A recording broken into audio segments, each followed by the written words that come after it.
Persistence is often underestimated in debates, especially when the spotlight is on two towering figures like Donald Trump and Barack Obama. In moments where sharp exchanges dominate the stage, audiences naturally look for clarity, conviction, and someone who refuses to back down. Trump's choice to interrupt repeatedly during that encounter wasn't just a matter of impatience, it was a strategy rooted in persistence. Each interruption, though it may have appeared disruptive to some, was a deliberate attempt to chip away at the polished delivery of his opponent. Instead of waiting passively for his turn, Trump chose to make his presence felt every step of the way, ensuring that his perspective couldn't be brushed aside or drowned in long-winded explanations. When someone like Obama speaks, the tone is steady, calm, and carefully measured. That kind of delivery often commands respect, and many in the audience lean in, expecting to hear reasoned arguments. But persistence challenges that rhythm. Trump's constant interruptions disrupted the flow, forcing Obama to pause, reset, and reconsider his pace. It's an old tactic in debate: throw the other speaker off their balance so that their message doesn't come across as smoothly as intended. Yet what stood out wasn't just the act of interrupting, it was Trump's refusal to retreat. After each interjection, when eyes turned toward him with curiosity or criticism, he pressed forward again. He didn't shrink from the tension, he leaned into it. This persistence sent an unspoken message to the audience. He wasn't afraid to confront, to challenge, or to keep pressing until the point was heard. 6 times he cut in, and 6 times he made sure that the conversation couldn't be one-sided. In politics, moments like these matter. Audiences remember not only the content of what's said, but also the energy behind it. Repeatedly standing firm under the glare of cameras reinforces an image of strength and determination, qualities that resonate deeply with those who feel their voices are often ignored. There's also a psychological element at play. By continuing to interrupt, Trump established a pattern. The audience began to anticipate the next interjection. Each time Obama spoke, there was a slight expectation of another interruption. This created a rhythm, and within that rhythm, Trump was carving out space for his perspective. Even if people disagreed with him, they couldn't ignore him. Persistence in this sense becomes not just about stubbornness, but about anchoring oneself into the narrative so firmly that removal is impossible. Critics might argue that such behavior is rude or unpresidential, but persistence in politics has rarely been about manners, it's about winning ground. Trump recognized that a single interruption might be dismissed as noise, but 6 in a row transformed into a statement. He wasn't going to sit quietly while someone else defined the terms of the debate. By refusing to yield, he built a presence so strong that by the time he reached his 7th line, the weight of his persistence magnified its impact. Imagine if he had only interrupted once or twice. That final remark might have landed, but it wouldn't have carried the same force. It was the build-up, the steady drumbeat of persistence, that set the stage for the ultimate blow. Each interruption was like a strike at the armor of a carefully crafted speech, weakening it little by little. By the 6th time, the audience was no longer just listening to Obama. They were waiting to see what Trump would say next. The quiet power of persistence: it shifts attention, redefines focus, and creates anticipation. Trump has long understood that persistence is part of his brand. In business, in media, and in politics, he rarely accepts silence as an answer. This debate moment showcased that aspect of him clearly. No matter how polished his opponent appeared, he wasn't going to fade into the background. His interruptions, while controversial, reinforced his identity as someone unafraid to push back again and again, until the message was impossible to ignore. The lesson in that moment is clear. Persistence isn't just about repetition, it's about resilience. Each time Trump cut in, he risked criticism, boos, or being painted as disrespectful, yet he carried on. He absorbed whatever reactions came his way, and still pressed forward. That willingness to keep speaking up, to refuse to be sidelined, ultimately framed the entire exchange in his favor. It wasn't the 6th interruption, or even the 7th line alone that defined the night. It was the persistence behind them. When people look back at that exchange, what stands out most isn't the sheer number of times Donald Trump interrupted Barack Obama, but the simplicity of the line that finally shut everything down. The earlier interruptions had built up a sense of tension, but the 7th remark landed with such clarity because it was stripped of any excess. There was no complicated explanation, no long-winded argument, and no attempt to weave in statistics or policy details. It was direct, undeniable, and easy for every person listening to immediately understand. That's the hidden strength of simplicity in debate. It cuts through the noise and leaves no room for confusion. Trump has always had a knack for reducing complicated political ideas into short, memorable phrases. While opponents often criticize him for being blunt, that bluntness resonates with people who don't want to sift through paragraphs of polished rhetoric. In that moment, when he said, "You had 8 years, if it worked, we wouldn't be here debating it," he gave the audience something they could hold on to instantly. No matter where someone stood politically, the logic in that sentence was easy to grasp. It was simple, but it hit like a hammer. The effectiveness of simplicity lies in how it frames an argument. Obama had been laying out his points in his usual style, thoughtful, careful, and full of detail. That approach appeals to those who enjoy nuance and policy discussion. But for the wider audience, which often tunes out after too much explanation, Trump's remark acted as a reset. Suddenly, all the complexity of the previous points boiled down to a single question. If the solutions had worked, why was there still debate? That question lingered far more strongly than any extended policy breakdown. Trump's ability to make simplicity work in his favor also ties into his public persona. He speaks like someone having a conversation at a dinner table rather than like a professor giving a lecture. That kind of communication makes him relatable to many who feel politicians often talk over their heads. In this exchange, that trait became his advantage. Where Obama's eloquence might have impressed those who value polish, Trump's short and cutting statement connected with those who wanted straight talk. It wasn't just what he said, it was how quickly people could repeat it and remember it afterward. Simplicity also has a psychological impact in debate settings. When a speaker delivers a concise, undeniable point, it creates a silence that feels heavier than extended dialogue. That's exactly what happened here. The audience reacted with gasps and applause because they didn't need time to process the meaning. The remark didn't require context. It stood on its own. Obama himself was momentarily caught off guard, which only emphasized how sharp the line truly was. Trump didn't just argue, he distilled an entire critique of an administration into one sentence. Another layer to the power of simplicity is how it travels beyond the room. Lengthy speeches rarely survive intact outside of the debate setting. People don't walk away repeating paragraphs, they carry away sound bites. Trump's line became the soundbite. It was repeatable on television, on social media, and in casual conversations. This shows why keeping a message simple is so effective in modern politics. In an age where attention spans are short, and people scroll quickly past headlines, a straightforward line can carry more influence than a sophisticated argument. It's also worth noting that simplicity doesn't mean lack of thought. In fact, delivering a point so directly often requires cutting through unnecessary words and boiling everything down to its essence.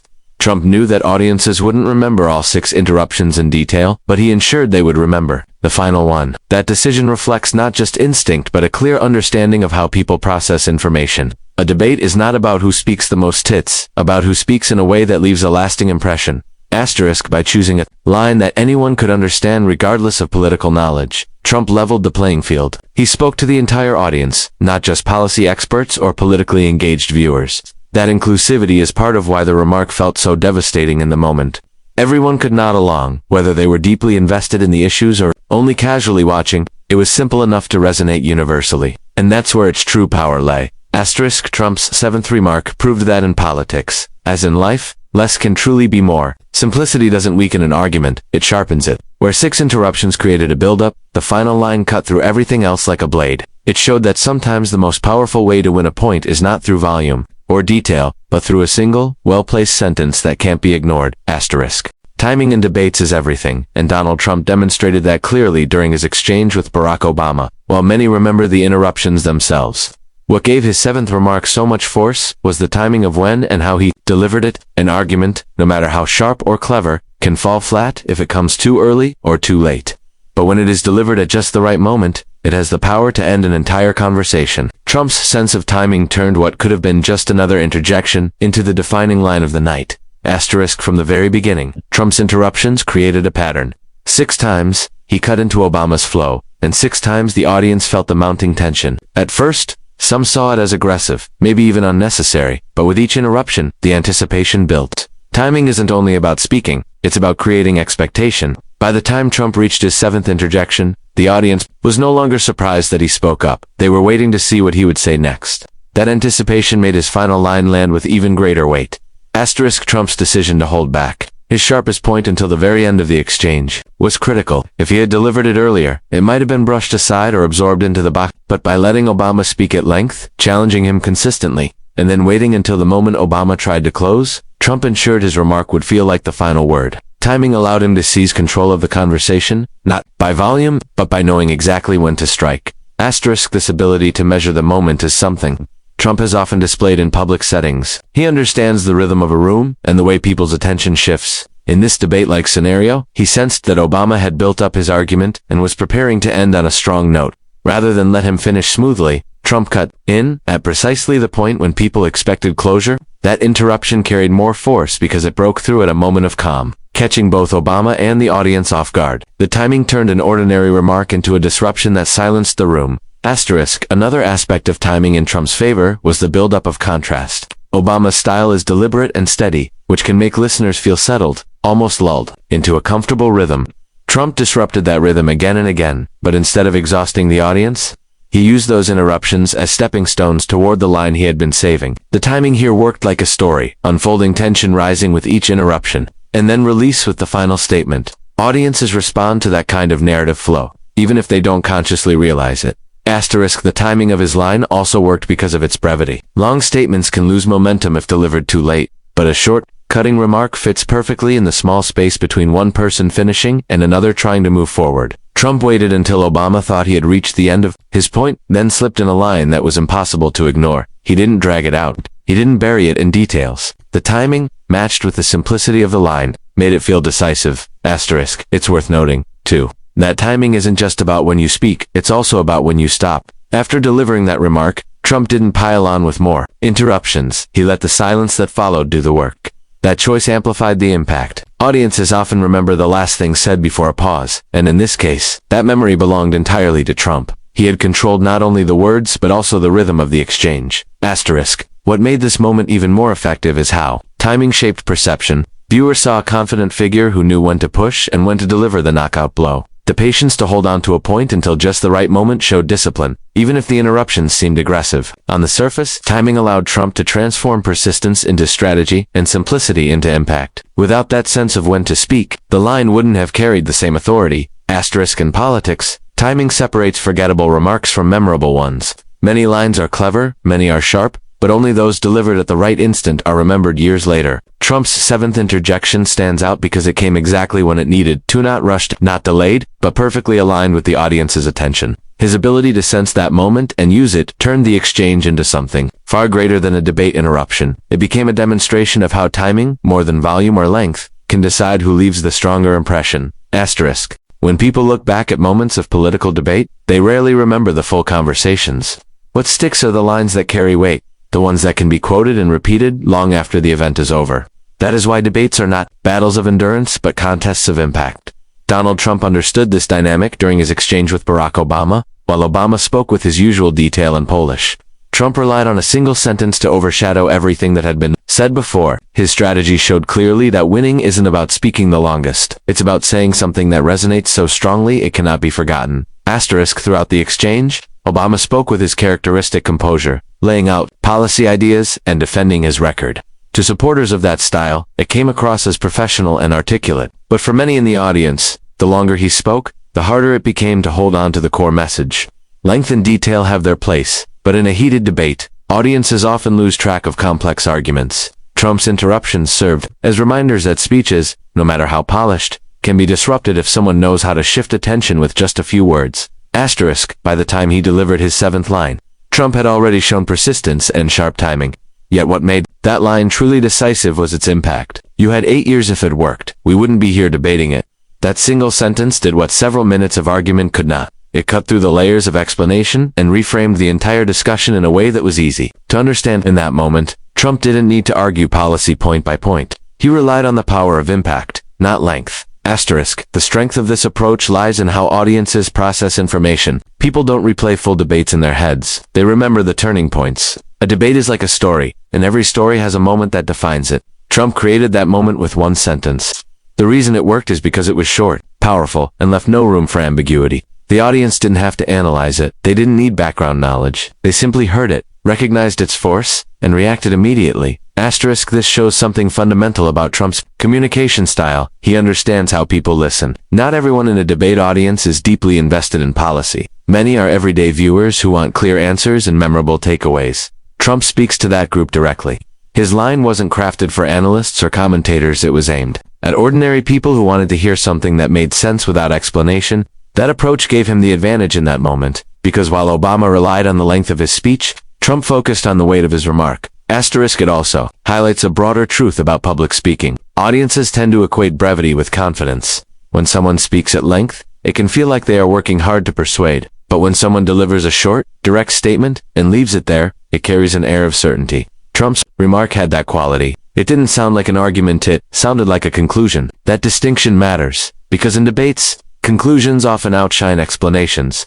Impact also has a way of lingering long after the words are spoken. Obama's detailed remarks may have been forgotten by many, but Trump's line echoed beyond the stage. It was quoted in coverage, repeated on social media, and discussed in conversations afterward. That ripple effect proves that one impactful statement can outweigh paragraphs of polished speech. Trump's understanding of this reality gave him the upper hand. He didn't need to dominate the debate with length. He needed to dominate it with memory. Another layer to this is how impact changes perception. Even those who disagreed with Trump found themselves repeating the line, if only to criticize it. But repetition, whether positive or negative, keeps the words alive. That's the essence of impact. It doesn't depend solely on agreement. A powerful statement can spark debate, fuel conversations, and stay in circulation long after the moment passes. Trump's seventh remark carried that quality, and it ensured that his presence defined the exchange more than his opponent's lengthy explanations. What happened that night underscored an important lesson. Debates are not measured in minutes spoken but in moments created. Trump used his style to show that dominance in such settings comes not from talking the most, but from saying something that becomes impossible to ignore. His one sentence became the turning point of the exchange, and its impact far outlasted any detailed discussion. By focusing on that, he proved that in debates, impact always outweighs length. As the exchange between Donald Trump and Barack Obama came to a close, what lingered wasn't the details of policies, the polished arguments, or even the moderator's questions. It was the unforgettable weight of one decisive moment. Debates often become crowded with words, statistics, and carefully rehearsed lines. But history tends to remember the instances where someone breaks through the noise with something so sharp and undeniable that it defines the entire event. That was the role of Trump's seventh interruption, from the beginning. His persistence signaled that he wasn't going to let the conversation unfold without challenge. Obama's steady, composed delivery might have seemed untouchable, but Trump's constant pressing kept the tension alive. Each interruption added to the atmosphere, creating anticipation for what would come next. While some saw it as disruptive, others saw it as proof that he wouldn't back down, even in the face of one of the most skilled speakers in modern politics. That persistence set the stage for the line that would ultimately turn the night. When Trump finally delivered his remark, "You had 8 years if it worked. We wouldn't be here debating it." The room changed. It wasn't just the content of the sentence, but its simplicity and timing that made it resonate. After 6 interruptions, people were already watching closely, waiting to see how he would close out the exchange. By speaking at the exact moment Obama seemed ready to finish, Trump flipped the entire discussion on its head. The brevity of his words contrasted sharply with Obama's lengthy explanations, and that contrast gave the remark even greater strength. What made the moment unforgettable was how it embodied the principle that in debates, impact outweighs length. No matter how detailed Obama's responses were, it was Trump's short, cutting observation that people carried with them afterward. It was easy to repeat, easy to understand, and impossible to ignore. That's why it spread beyond the stage, into headlines and conversations, ensuring that Trump's presence dominated the memory of the exchange. Looking back, the moment demonstrates more than just a clash between two figures. It reveals something deeper about communication itself. Audiences don't hold on to every word, they hold on to what hits hardest. Trump's approach, whether one admires it or not, was rooted in that understanding. He didn't aim to drown the conversation in volume. He aimed to define it with impact. And in that single sentence, he achieved exactly that. In the end, the story of this debate isn't just about interruptions, or even about confrontation. It's about how one figure managed to shift the entire tone with timing, persistence, and simplicity. Trump's seventh remark was more than just an interruption, it was the defining punctuation mark of the evening. While Obama relied on depth and composure, Trump relied on clarity and impact. And it was that approach that left the audience stunned, ensuring that his words outlasted everything